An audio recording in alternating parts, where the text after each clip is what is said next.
নমস্কার, প্রথমেই দেখে নেব আজকের সংবাদ শিরোনাম। ইউরোপে চাকরি পেতে বাংলাদেশিদের ভরসা জাল ভারতীয় পাসপোর্ট। কলকাতা জুড়ে কিভাবে চলত চক্র? আর.জি. কার ধর্ষণ খুনে সিবিআইয়ের সাক্ষ্যগ্রহণ শেষ, শুক্রে সঞ্জয়ের বক্তব্য শুনবে আদালত। নন্দীগ্রামে তৃণমূল কর্মী খুনে সিবিআই তদন্তের দাবি, হাইকোর্টে বিজেপি। রাজ্যের সচিব পর্যায়ে একাধিক রদবদল, কে কোন দায়িত্ব পেলেন? পাওনা টাকা চাওয়ায় ফেসবুকে কটূক্তি, সহ্য করতে না পেরে লাইভে আত্মহত্যার চেষ্টা দম্পতির। মেমারিতে মহিলা গাঁজা কারবারির বাড়িতে নোটের পাহাড়, বাজেয়াপ্ত নগদ ৪১ লাখ টাকা। লোকালয়ে বাঘের হানা, আতঙ্কে রাত জাগছে কুলতলি। প্রতিদিন নিয়মিত সঠিক খবর শোনার জন্য কলকাতা নিউজ টিভি চ্যানেলটি সাবস্ক্রাইব করুন। আসছি বিস্তারিত খবরে। ইউরোপে গিয়ে চাকরি পেতে বাংলাদেশিদের ভরসা জাল ভারতীয় পাসপোর্ট, আর মোটা টাকার বিনিময়ে তা বানিয়ে দিত কলকাতার জাল পাসপোর্ট চক্র। তাদের সঙ্গে পুলিশের একাংশেরও যোগ রয়েছে বলে চাঞ্চল্যকর তথ্য উঠে আসছে। অভিযোগ, বাংলাদেশের পাসপোর্ট বা সেখানকার নাগরিক হিসেবে পরিচয় দিলে ইউরোপে চাকরি পাওয়া যায় না। তাই ভারতীয় পাসপোর্টই ভরসা। পুলিশ সূত্রে খবর, শুধু অনুপ্রবেশকারী নয়, ভারতীয় বৈধ পাসপোর্ট পেতে বাংলাদেশের নাগরিকদের একাংশ সমরেশদের এই চক্রের সঙ্গে যোগাযোগ করত। সেই পাসপোর্ট ব্যবহার করে ইউরোপে যায় বাংলাদেশি নাগরিকরা। তাকে ভিত্তি করেই সেখানে চাকরি জোটায়। কিন্তু পুলিশ বা প্রশাসনের নিচুতলার যোগ ছাড়া এত মসৃণভাবে এতদিন ধরে জাল পাসপোর্ট চক্র চালান কী করে সম্ভব? উঠছে প্রশ্ন। তদন্তকারীদের দাবি, পাসপোর্টের জন্য আবেদনকারীদের যথাযথ ভেরিফিকেশন ছাড়াই তথ্য পোর্টালে আপলোড হয়ে যায়। এর নেপথ্যে রয়েছে জেলার ডিআইবি অফিসের একাংশ। আবার এই চক্রের সঙ্গে পুলিশের নিচুতলার কর্মীদের একাংশের যোগসাজশও পাওয়া যাচ্ছে বলে খবর। তদন্তে উঠে এসেছে, শুধু কলকাতাতেই ৩,০০০-এর বেশি পাসপোর্ট তৈরি করেছে সমরেশ ও তার চক্র। তবে শুধু কলকাতার বাইরে অন্যান্য জেলাতেও ছড়িয়ে রয়েছে জাল পাসপোর্ট তৈরি চক্র। গোয়েন্দাদের কাছে খবর, উত্তর ২৪ পরগনার পাসপোর্ট সেবাকেন্দ্রের অস্থায়ী কর্মী তারকনাথ সেনের হাত ধরে তৈরি হয়েছে ২০০-ও বেশি জাল পাসপোর্ট। তবে আপাতত ৭৩টি জাল পাসপোর্ট সম্পর্কে তথ্য পেয়েছেন গোয়েন্দারা। সূত্রের খবর, চক্রের মূল মাথা সমরেশ বিশ্বাস ও তার ছেলে রিপন বিশ্বাসের সঙ্গে উত্তর ২৪ পরগনা, দক্ষিণ ২৪ পরগনা ও নদিয়ার জাল পাসপোর্ট চক্রের সরাসরি যোগাযোগ ছিল। চক্রের এজেন্ট ও সাব এজেন্টরা বাংলাদেশি অনুপ্রবেশকারীদের সঙ্গে যোগাযোগ রাখত। আর.জি. কর মেডিকেল কলেজ ও হাসপাতালের তরুণী চিকিৎসক ধর্ষণ ও খুনের ঘটনায় সিবিআইয়ের সাক্ষ্যগ্রহণ পর্ব শেষ। বিচারপর্বে শিয়ালদহ আদালতের অতিরিক্ত জেলা ও দায়রা আদালতে ৫০ জনের সাক্ষ্যগ্রহণ করা হয়েছে। আগামী শুক্রবার আদালতে হাজিরা করা হবে মূল অভিযুক্ত সঞ্জয় রায়কে। ওই দিন তার সঙ্গে কথা বলবেন বিচারক। প্রয়োজনে আত্মপক্ষ সমর্থন করতে পারে সে। বলে রাখা ভালো, গত ১১ই নভেম্বর থেকে শুরু হয়েছিল সাক্ষ্যগ্রহণ। ৫০ জন সাক্ষীর সাক্ষ্যদানের ব্যবস্থা করেছিল সিবিআই। শুক্রবার থেকে আদালত অভিযুক্ত সঞ্জয়ের বক্তব্য শুনবে। এই পর্বে বিচারক তাকে প্রশ্ন করতে পারেন। সঞ্জয় রায় আত্মপক্ষ সমর্থনে বিচারককে নিজের বক্তব্য জানাতে পারেন। তার যদি কোনো সাক্ষী থাকে, তাহলে তার তালিকাও সঞ্জয় জমা দিতে পারে আদালতে। উল্লেখ্য, গত ৮ আগস্ট নাইট ডিউটি ছিল আর.জি. করের তরুণী চিকিৎসকের। পরদিন হাসপাতালের সেমিনার রুম থেকে তার দেহ উদ্ধার হয়। অভিযোগ, ধর্ষণ ও খুন করা হয়েছে তরুণী চিকিৎসককে। এই ঘটনার তদন্তে নেমেই সঞ্জয় রায় নামে এক সিভিক ভলান্টিয়ারকে গ্রেপ্তার করা হবে। এই ঘটনার জল গড়ায় কলকাতা হাইকোর্টে। আদালতের নির্দেশে ঘটনার তদন্তভার নেয় সিবিআই। পরে যদিও আর.জি. কর মেডিকেলের প্রাক্তন অধ্যক্ষ সন্দীপ ঘোষ এবং টালা থানার প্রাক্তন ওসি অভিজিৎ মণ্ডলকে গ্রেপ্তার করা হয়। তবে ৪ মাস কেটে গেলেও তদন্তে চূড়ান্ত, ব্যর্থ, কেন্দ্রীয় তদন্তকারী সংস্থা। চার্জশিট জমা দিতে না পারায় অভিজিৎ এবং সন্দীপ দুজনেই জামিন পেয়ে যান। টালা থানার প্রাক্তন ওসি আপাতত জেলমুক্ত। তবে মেডিকেল কলেজ ও হাসপাতালের আর্থিক দুর্নীতি সংক্রান্ত মামলায় জড়িত হওয়ায় সন্দীপ ঘোষ জামিন পাওয়ার পরেও জেলবন্দি রয়েছেন। আদালতের এই নির্দেশের পর হতাশ আন্দোলনকারী চিকিৎসকরা। কবে এই মামলার সুবিচার মিলবে, তা নিয়ে হতাশ নির্যাতিতার পরিবারের লোকজন। অভিযুক্ত কী করে তদন্তকারী সংস্থার পরিবর্তন চাইতে পারে? নন্দীগ্রামে তৃণমূল কর্মী খুনের ঘটনায় সিবিআই তদন্তের আবেদনে বিজেপি কর্মীদের আনা মামলায় সেই প্রশ্নই তুলল কলকাতা হাইকোর্ট। আগামী সোমবার এই মামলার পূর্ণাঙ্গ শুনানি। গত ৮ই December Tamluk co-operative agriculture and rural development ব্যাংকের ভোট ছিল। এই কো-অপারেটিভ ব্যাংকের ভোটে হলদিয়া, সুতাহাটা, মহিষাদল, ময়না, তমলুক, চণ্ডীপুর সহ মোট ১২টি শাখায় ৬৯টি আসনে ভোট হয়েছিল। তার মধ্যে ৫৬টি আসনে জয়ী হয়ে তৃণমূল নিরঙ্কুশভাবে বোর্ড গঠন করে। শুধুমাত্র নন্দীগ্রাম ১ এবং ২ নম্বর ব্লকে বিজেপি ১৩টি আসনে জয়ী হয়। ওই রাতেই খুন হন তৃণমূল কর্মী বিষ্ণুপদ মণ্ডল। অভিযোগ, নন্দীগ্রাম ১ নম্বর ব্লকের ৭ নম্বর জলপাই গ্রামে বিজেপি কর্মীদের সশস্ত্র বাহিনী চড়াও হয় তার বাড়িতে। ভোজালি দিতে তৃণমূল কর্মীকে কোপানো হয় বলেই অভিযোগ। বেধড়ক মারধর করা হয় তৃণমূল কর্মীর দাদা গুরুপদ মণ্ডলকেও। এই ঘটনায় নন্দীগ্রাম থানায় ২টি এফআইআর দায়ের হয়। তদন্তে নেমে পুলিশ ৪ জনকে গ্রেপ্তার করে। অভিযুক্ত অভিজিৎ মাইতি সহ মোট ২৬ জন কলকাতা হাইকোর্টের দ্বারস্থ হয়।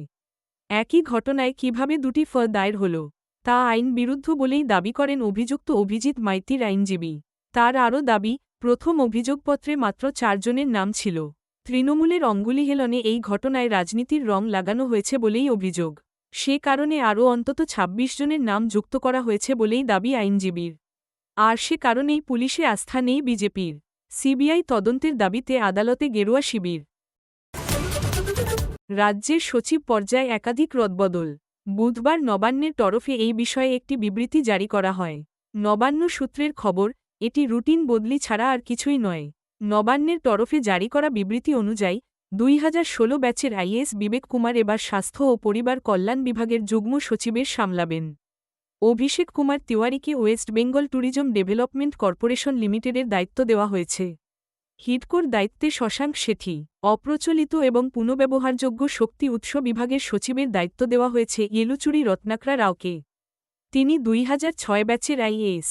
জগদীশ প্রসাদ মীনাকে কর্মী ও প্রশাসনিক সংস্কার বিভাগের পাশাপাশি দূষণ নিয়ন্ত্রণ বোর্ড এবং প্রেসিডেন্সি বিভাগের বিভাগীয় কমিশনারের দায়িত্বও দেওয়া হয়েছে। ২০০৪ ব্যাচের আইএএস তিনি। আইপিএস ডাঃ রাজেশ কুমারকে কারা প্রশাসনের সচিবের দায়িত্ব দেওয়া হয়েছে।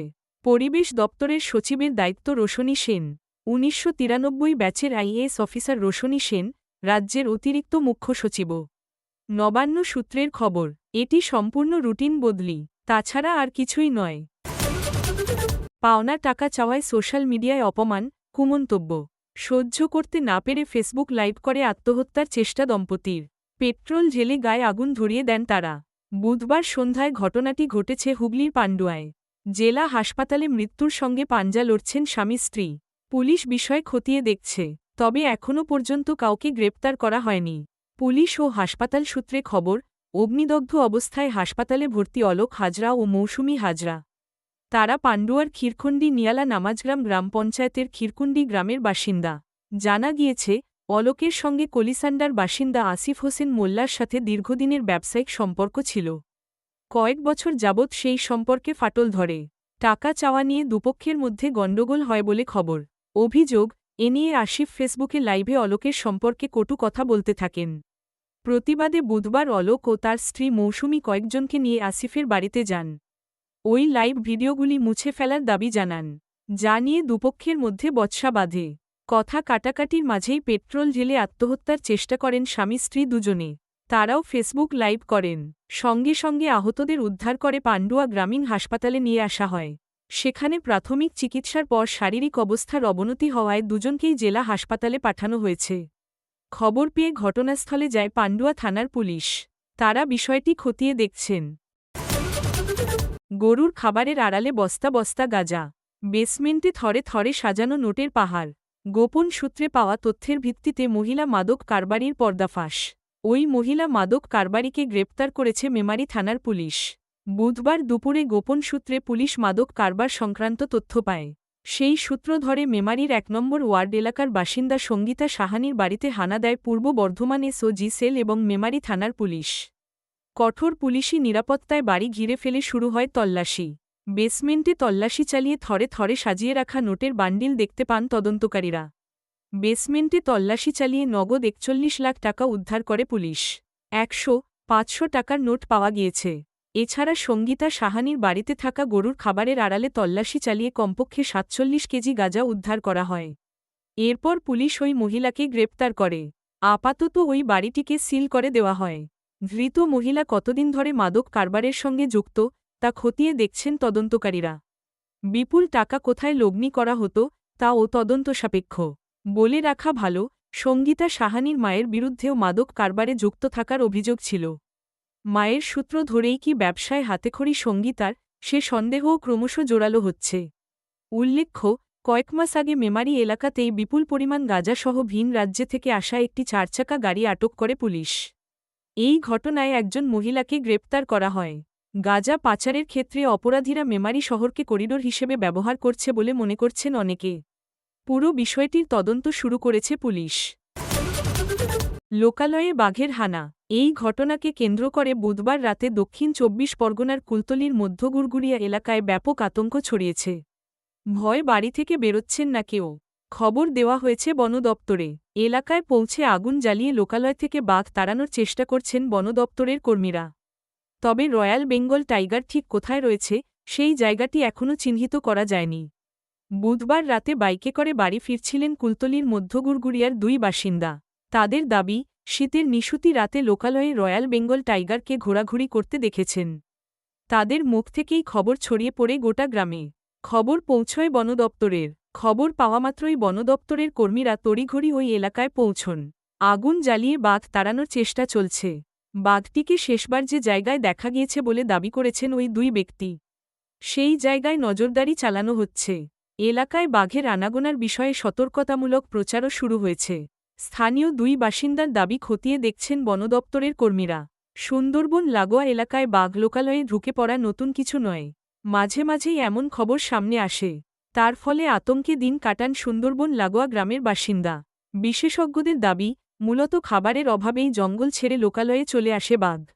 যাতে কোনোরকম বিপদ না হয়, সেক্ষেত্রে অতি তৎপর বন দপ্তরের কর্মীরা ফেন্সিংয়ের ব্যবস্থা করা হয়। আবার যাতে আতঙ্কে বন্যপ্রাণী হত্যার মতো পদক্ষেপ কেউ না করেন, তাই সতর্কতামূলক প্রচারের উপরেও জোর দেওয়া হয়। খবর শেষ হলো।